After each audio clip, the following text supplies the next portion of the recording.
Oi, pessoal, tudo bem? Cá estamos nós, novamente, a dupla de dois. Hoje a gente vai conversar um pouquinho sobre filtração glomerular, tá? Na aula passada, a professora Mari, a professora Bia falaram, né, de forças de Starling. Então, agora, dando continuidade, a gente vai começar a falar um pouquinho sobre filtração glomerular. Beleza? Mas não pode deixar de falar, roda a vinheta.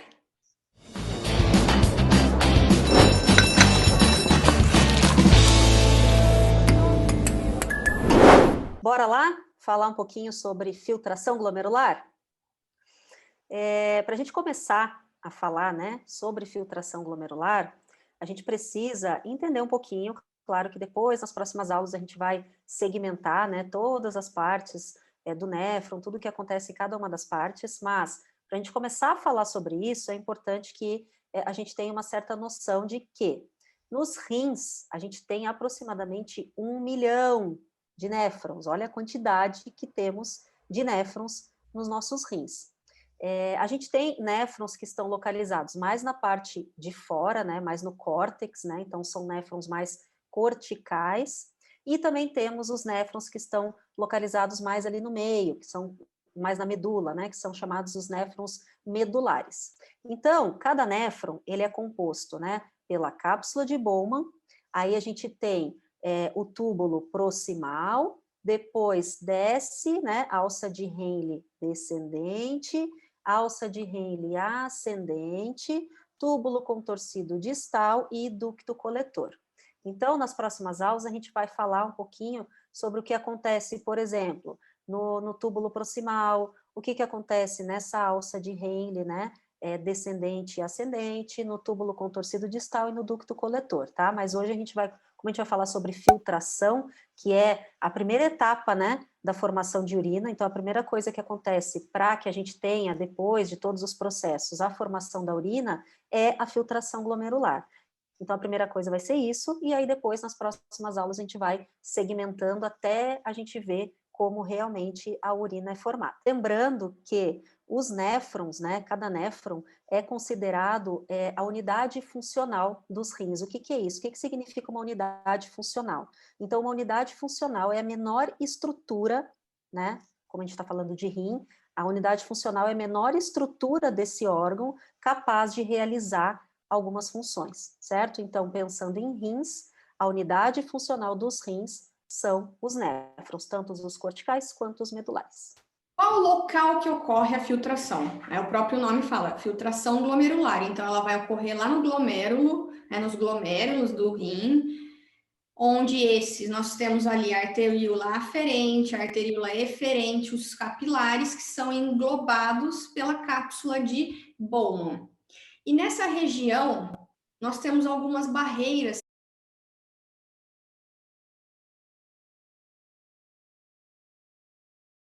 que ajudam principalmente no determinar o que vai ser filtrado e o que não vai ser filtrado.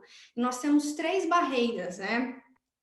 A primeira barreira seria os poros, vamos dizer dessa forma, né? Que é uma membrana numa célula endotelial onde nós temos poros e já seria uma primeira barreira.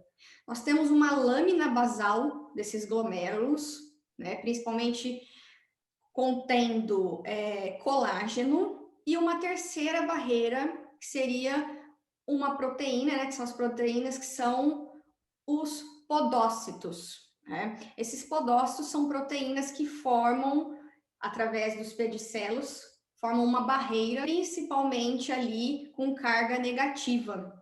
Então, através dessas 3 barreiras, os glomérulos eles conseguem filtrar o sangue e algumas substâncias passam para aquele filtrado e outras não. Não podemos deixar de falar das pressões que agem nessa região dos glomérulos.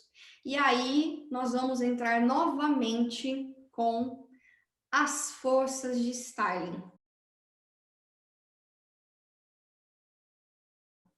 Se você ainda tem dúvida como que funciona as forças de Starling, tem uma aula que eu vou deixar aqui para vocês, e vocês podem assistir, porque a gente vai falar bastante nas forças de Starling agora para filtração glomerular. O sangue ele chega na região do glomérulo através da arteríola aferente. Aquele sangue que está passando ali, que está entrando pela arteríola aferente, ela força aquele líquido a tentar sair dos capilares. Essa, né, é a pressão hidrostática do glomérulo, do capilar. A gente já tinha comentado que uma pressão hidrostática é aquela pressão que o sangue ele exerce na parede do capilar para tentar sair o líquido.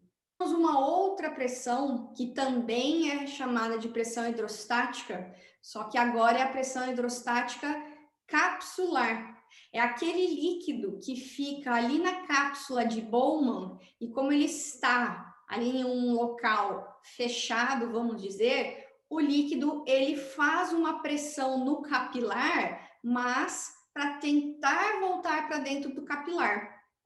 E uma terceira pressão, que é a pressão colodosmótica do sangue. A gente já falou que a pressão colodosmótica é uma pressão gerada pelas proteínas que estão no sangue e que atraem o líquido de volta, uma pressão osmótica de atração da proteína. Então, pensando nessas três pressões, pensando então na filtração efetiva, que seria aquele líquido que sai do capilar, né, passa ali pela cápsula de Bowman e vai começar a circular pelo néfron, né, túbulo contorcido proximal, a gente fala que é então a pressão de filtração efetiva. Como que a gente calcula essa pressão?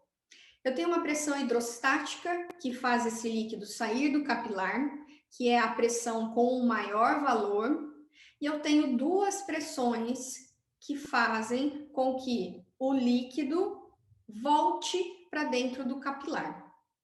Essas duas pressões são menores, né? Então, para a pressão de filtração efetiva, eu faço a pressão hidrostática do sangue menos a pressão hidrostática da cápsula de Bowman menos a pressão colodosmótica do sangue. Tudo isso faz com que eu mostre quanto de filtrado está sendo produzido por aquele glomérulo.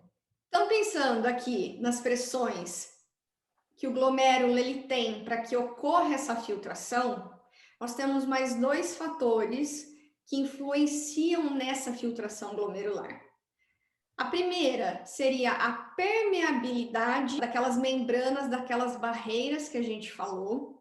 Eu posso ter algumas patologias que diminuem ou que aumentam essa permeabilidade e que vão influenciar na filtração glomerular. E eu tenho um outro fator que seria a área, o número, a quantidade de néfrons e glomérulos funcionantes que vão conseguir filtrar. Isso também influencia na filtração glomerular, aumentando ou diminuindo essa filtração glomerular. Então tá, pessoal, só para a gente fazer um resumão, né, dessa aulinha bem rápida, mas muito interessante e muito importante para vocês. Conversamos sobre um pouquinho, né, sobre o néfron com a cápsula de Bowman e todos os seus túbulos e alça de Henle, que a gente vai comentar mais para diante, mais para frente, né? Ali na cápsula mesmo é onde acontece todo esse processo que nós comentamos hoje, processo de filtração glomerular, acontece então na cápsula, né, de Bowman. Então, a gente tem a arteríola aferente, forma todo aquele glomérulo e a arteríola eferente. Ali, dentro da cápsula de Bowman, aquele glomérulo, para que ocorra a filtração, a gente precisa de uma pressão, certo? Então, a gente tem essa briga, né, entre as pressões. A gente tem a pressão hidrostática do capilar, sempre forçando a saída desse líquido do capilar para a cápsula de Bowman, só que lá na cápsula de Bowman a gente também tem líquido, então automaticamente a gente também vai ter uma pressão hidrostática, só que aí agora é a pressão hidrostática da cápsula, que vai contra, né, então já é uma briga ali contra a pressão hidrostática do capilar.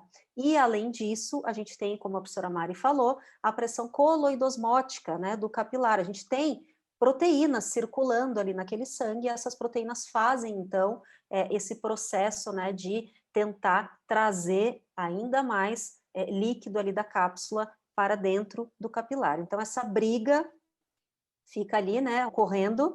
Claro que a pressão hidrostática do capilar ela é maior, então a gente tem aproximadamente uma pressão hidrostática do capilar de 55, depois a gente reduz, né, subtrai das outras que estão brigando contra, que é a pressão hidrostática da cápsula e a pressão coloidosmótica do plasma, certo? E aí a gente vai ter, então, a pressão de filtração resultante, que é de aproximadamente 10 milímetros de mercúrio.